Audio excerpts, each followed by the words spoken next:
जो बच्चे इसको जो है कि पूरी तैयारी करके इसके लिए चयन होने थे उनको रोक दिया गया। और ऐसे देश के प्रधानमंत्री जी पर आज अपने युवाओं के बच्चों के भविष्य के साथ खिलवाड़ होते हुए देखा है। जिन लोगों ने इसमें धांधली करी उन्हें शायद यह भी ज्ञान नहीं था कि नंबर के ही आधार पे तुम पकड़े जाओगे। जब तक कोर्ट बीच में नहीं पड़ा, एनटीए लगातार चिल्लाता रहा कि कुछ नहीं हुआ, कुछ नहीं हुआ। जो भ्रष्टाचार, जो धांधली होती आ रही है, ये रुकेगा नहीं। आखिर ये सरकारें केवल विपक्षी पार्टियों को तोड़ने के लिए बन रही है। तो कहीं ऐसा ना हो कि आजादी के पहले वाला भारत हो कि आम भारतीय अनपढ़ गंवार रह जाए और एलीट क्लास विदेश से पढ़ जाए। हमारे देश के प्रधानमंत्री नीलबटा सन्नाटा और हमारे प्रदेश के मुख्यमंत्री ओम फट्ट स्वाहा।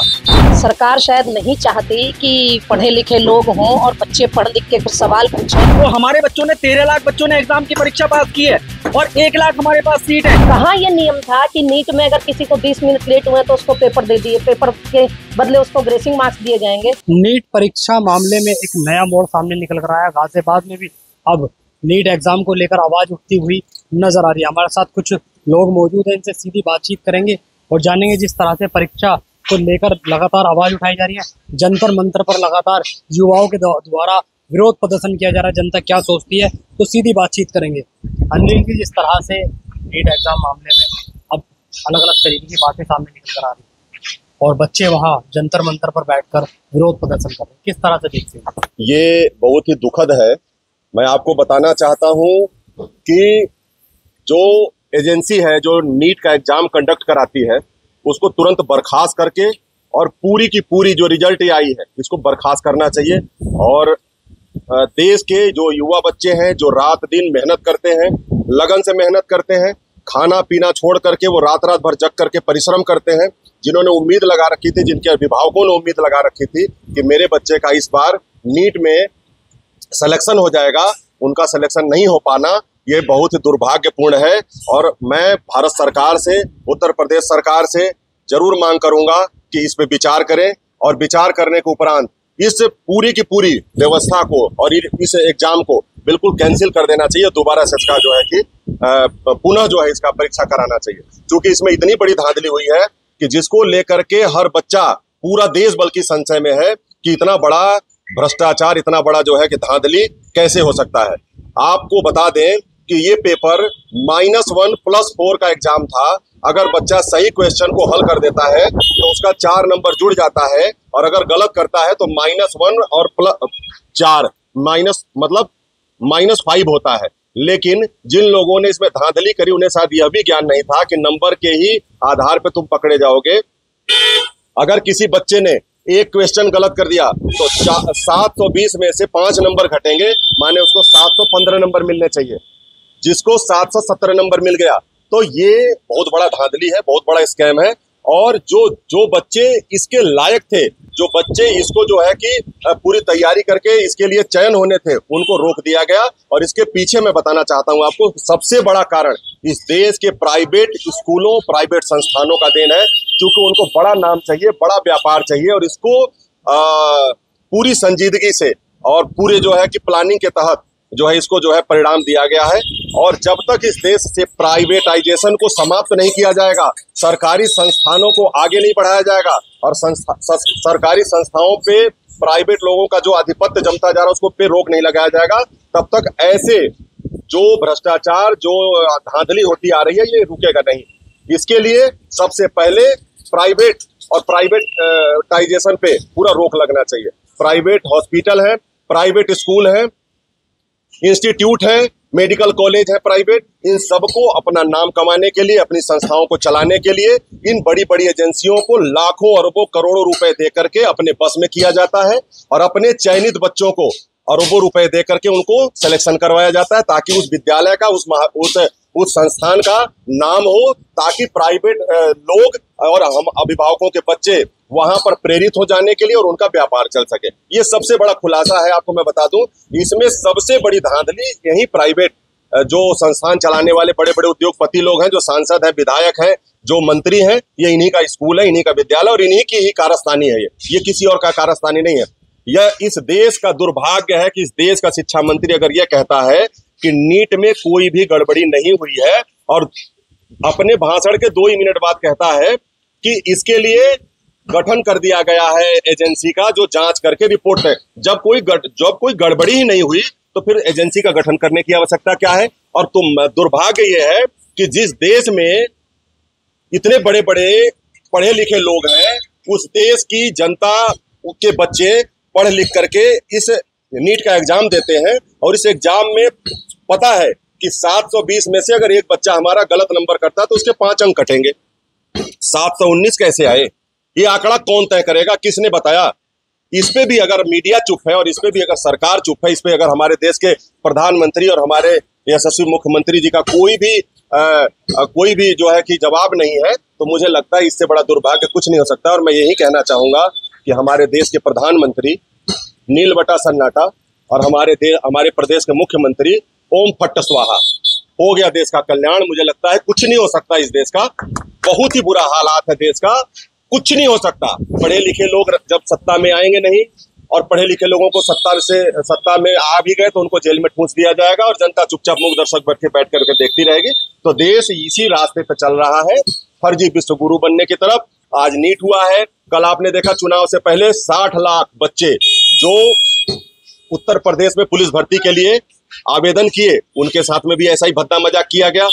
कहां से लोग आकर के और दौड़ लगा करके, रेस लगा करके उन बच्चों ने तैयारी करके एग्जाम दिया। पता लगा जी एग्जाम ही जो है कि पहले से ही आपके पास लगातार गाजियाबाद की रहे या प्रदेश की बात हो, ये एग्जाम लीक होने का मामला लगातार बढ़ता जा रहा है।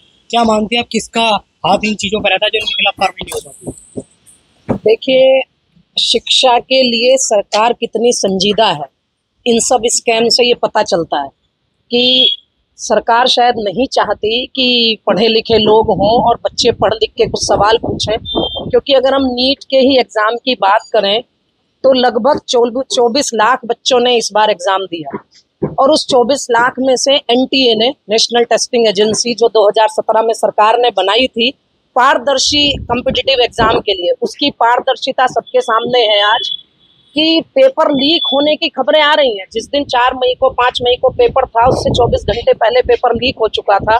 पटना में गिरफ्तारी भी हुई, लोगों के नाम भी आए, लोगों के खिलाफ एफआईआर भी दर्ज हुई, पटना पुलिस ने गिरफ्तारियां भी बहुत सारी की।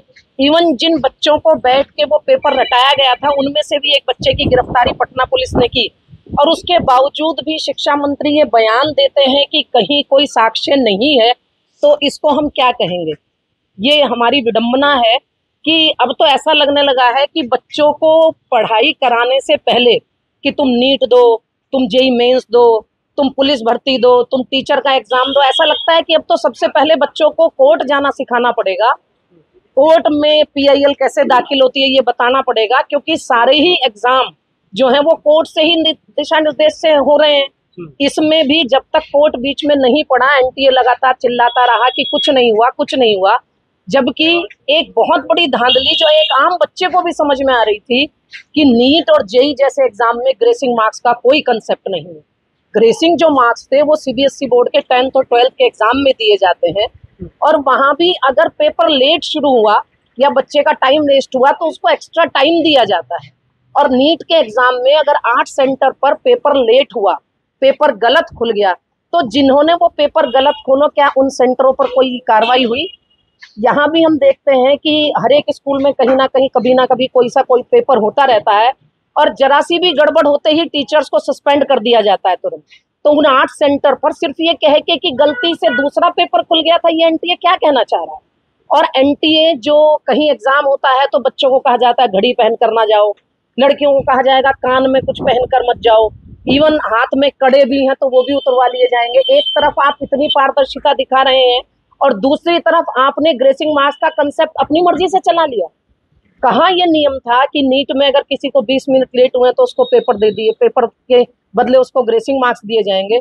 और ये बात जो आपने अभी सुनी बिल्कुल सही है कि नीट के एग्जाम में 180 क्वेश्चन है और हर एक क्वेश्चन 4 मार्क्स का है। अगर बच्चे ने सही किया तो उसे 4 मार्क्स मिलेंगे और गलत किया तो उसके 5 कटेंगे। तो अगर जिस बच्चे के 720 हैं तो 730 से या तो 716 हो जाएंगे या 715 हो जाएंगे, लेकिन 718 719 कौन सी दैवीय शक्ति ने कर दी है ये कुछ समझ नहीं आ रहा है। और उसके बावजूद सबसे बड़ी बात यह है कि पूरे देश में बच्चा सड़क पर है। जो नीट का एग्जाम दे रहा है बच्चा, वो 16 17 18 साल का बच्चा है जो भी स्कूल करके निकला है, जो 8वीं क्लास से ही उसके माँ बाप और वो सपना देखना शुरू कर देते हैं कि हम डॉक्टर बनेंगे। और पेपर देने के बाद उन्हें ये पता चलता है कि ये स्कैम हो गया, तो वो बच्चा क्या करेगा। एक तरफ एजुकेशन पॉलिसी में हम शोर मचाते हैं कि होलिस्टिक डेवलपमेंट की बच्चे की बात करेंगे, यही होलिस्टिक डेवलपमेंट हम कर रहे हैं। ऐसे ही हम इसको अपने देश को विश्व गुरु बनाएंगे कि बच्चों को हम, इसके पीछे एक चीज और है कि 24 लाख बच्चा पेपर दे रहा है और उसमें से 13 लाख एनटीए ने एलिजिबल घोषित किया है। और आपको जान के आश्चर्य होगा, हमारे देश में नीट क्वालिफाइंग बच्चों के लिए सीट सिर्फ 1 लाख के आसपास है, जिसमें से लगभग 50,000 सरकारी हैं और लगभग 50,000 प्राइवेट है। तो जो 12 लाख बच्चा है वो कहाँ जाएगा?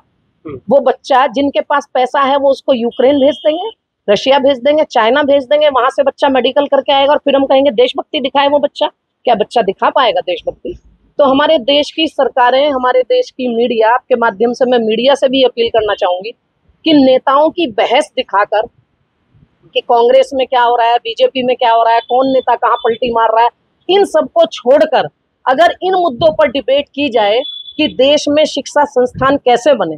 हमारी आज़ादी को इतने साल हो गए और अफसोस है कि हम अभी अपने देश का बच्चा जो डॉक्टर बनना चाह रहा है उसको सीट नहीं दे पा रहे, जो इंजीनियर बनना चाह रहा है उसको अपनी पसंद की पढ़ाई हम नहीं करवा पा रहे हैं।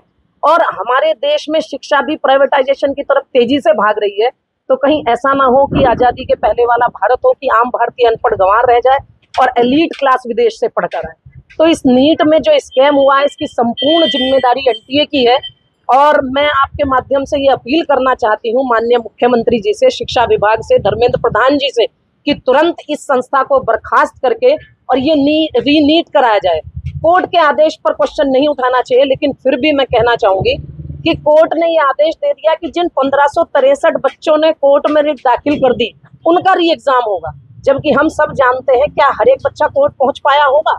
जो बच्चा बिहार के, यूपी के, मध्य प्रदेश के गांव में बैठा है, 12th करने के बाद नीट का एग्जाम देने शहर में आया, क्या उसको पता था कि मुझे कोर्ट भी जाना है? बच्चों को ये पता होता है कि 12th का पेपर देके जब मैं कोई एग्जाम दूंगा तो कोर्ट से ही होगा। तो जो बच्चे कोर्ट नहीं जा पाए उनका क्या होगा? और जो बच्चे इसमें अभी भी, क्योंकि 67 बच्चों को बता रहे हैं कि 67 बच्चे टॉप किए हैं, जबकि आज तक के नीट के इतिहास में ऐसा कहीं नहीं हुआ। 3 या 4 टॉपर्स होते हैं, इतने सारे टॉपर्स और एक ही सेंटर से निकलना। और ये बिल्कुल सही बात है कि जब इसकी अच्छे से जांच होगी और सीबीआई को ये जांच कराई जाए तो पता चलेगा कि इनके सबके तार भी कहीं ना कहीं व्हाइट कॉलर लॉबी से, राजनीतिक सत्ता से जुड़े हुए हैं, क्योंकि बिना पैसे के, बिना रसूख के इतना बड़ा स्कैम नहीं हो सकता। अच्छा, कुछ और भी लोग मौजूद हैं, उनसे भी राय ले लेंगे। जिस तरह से जो एक बच्चा अपनी पढ़ाई की तैयारियां करता है जब पूरी नहीं हो पाती, किस तरीके का मनोबल उनका टूटता होगा? बच्चों का मनोबल पूरी तरीके से टूट जाता है। घर से माँ बाप उनके लिए पैसे की व्यवस्था करते हैं, पढ़ाते लिखाते हैं। आप बड़े बड़े कोचिंग संस्थान खुले हुए हैं, बड़े बड़े लोगों के हैं, शिक्षा माफियाओं के हैं। स्कूल जितने हैं सभी शिक्षा माफियाओं के हैं, राजनीतिक दल के, पार्टियों के। कोई ऐसा राजनीतिक दल नहीं है, कोई ऐसा पार्टी नहीं है जिसके नेता के स्कूल नहीं है। बहुत स्कूल है, 2, 10, 20, 50 स्कूल ऐसे लोगों के जिसके 40 है। नाम भी बता सकता हूँ, लेकिन नाम लेने से कि अपने लिए मुसीबत नहीं पैदा करनी है। फिलहाल सबसे बड़ी भ्रष्टाचार इन्होंने सरकार द्वारा निजीकरण जो है ये प्रायोजित है। निजीकरण करके प्रायोजन के थ्रू लोगों को बढ़ावा देना, पैसे कमाना, सरकार द्वारा ये पहले से निश्चित किया हुआ है, शुरू से ही आ रहा है, लेकिन अब कुछ ज़्यादा हो गया है। सबसे बड़ी बात तो ये है कि आप कोचिंग पे जाओ, पैसे खर्च करो, तनाव में आओ, लोग आत्महत्या कर रहे हैं। उसके बाद आप फिर नहीं होगा, आपका सिलेक्शन भी नहीं होगा, उसके बाद आप प्राइवेट में जाओ, फिर पैसे खर्च करो, उसके बाद आपकी स्थिति इतनी दयनीय हो जाएगी, फिर घूमते रहो चारों तरफ किसी काम। इतनी गर्मी का समय चल रहा है और बच्चों को जंतर मंतर पर बैठकर धरना देना पड़ रहा है, किस तरह से देखते हैं? देखिएगा, इसके लिए सबसे पहले तो मैं देश के बायोलॉजिकल भगवान यशस्वी प्रधानमंत्री जी और देश के प्रतिभाशाली केंद्रीय शिक्षा मंत्री जी धर्मेंद्र प्रधान जी को बहुत बहुत बधाई और शुभकामनाएं देता हूं कि उन्होंने जो है नीट की परीक्षा में जो 24 लाख बच्चों ने एग्जाम दिया और जिसमें 13 लाख बच्चों ने लगभग सफलता प्राप्त की, और जिन्होंने डॉक्टर बनने का सपना देखा और इस देश की सेवा करने का एक सपना देखा, उन बच्चों के हाथ में आज उन्होंने पोस्टर और बैनर पकड़ा के उनको सड़क पे उतार दिया और उनके माता पिता को कोर्ट की राह दिखा दी। तो उनको बहुत बहुत बधाई और बहुत बहुत शुभकामनाएं मैं गाजियाबाद पेरेंट एसोसिएशन की तरफ से देता हूं कि हमारे प्रधानमंत्री जी बड़े बड़े मंचों से युवाओं की बात करते हैं कि और देश को $5 ट्रिलियन इकोनॉमी बनाने की बात करते हैं, और ऐसे देश के प्रधानमंत्री जी पर आज अपने युवाओं के, बच्चों के भविष्य के साथ खिलवाड़ होते हुए देख रहे हैं। और 7 दिन बाद लगभग 4 मई को, जब 4 जून को रिजल्ट आया था देश के चुनाव का, उस दिन ये इस स्कैम का पता चला था। और 7 दिन बाद के देश का जो केंद्रीय शिक्षा मंत्री है, जो देश की शिक्षा व्यवस्था की जिम्मेदारी है, उस केंद्रीय शिक्षा मंत्री का बयान आता है कि एनटीए ने इसमें नीट के एग्जाम में कोई धांधली नहीं की है। और ठीक 2 मिनट बाद एक और स्टेटमेंट आता है कि हमने एक एजेंसी का गठन किया है जो इसमें स्कैम की जांच करेगी। अब अपने ही जो बयान का ये अपने आप विरोध कर रहे हैं और ये उन युवा बच्चों के साथ खिलवाड़ कर रहे हैं जिन्होंने देश सेवा का सपना देखा था। तो सबसे पहले तो मैं ये आपके मीडिया के माध्यम से कहना चाहूंगा कि देश के ऐसे केंद्रीय शिक्षा मंत्री को तत्काल प्रभाव से बर्खास्त किया जाए। प्रधानमंत्री जी बिजी चल रहे थे ना, सरकार बननी थी, नई सरकार बनी है तो बिजी थे। हाँ, आप देखेंगे इधर की तरफ। नहीं, देखिए, देश के प्रधानमंत्री जी के पास सरकार का और विपक्षी पार्टियों को तोड़ने का, उनको गाली देने का और उनको बहुत सारी शुभकामनाओं के रूप में बड़े बड़े गालियों के गुच्छे देने का समय है, लेकिन इन बच्चों के, इन युवाओं के लिए समय नहीं है। आज आप कल्पना कीजिए कि देश के 24 लाख बच्चे डॉक्टर बनने का सपना देख के एनटीए के थ्रू एग्जाम दे रहे हैं।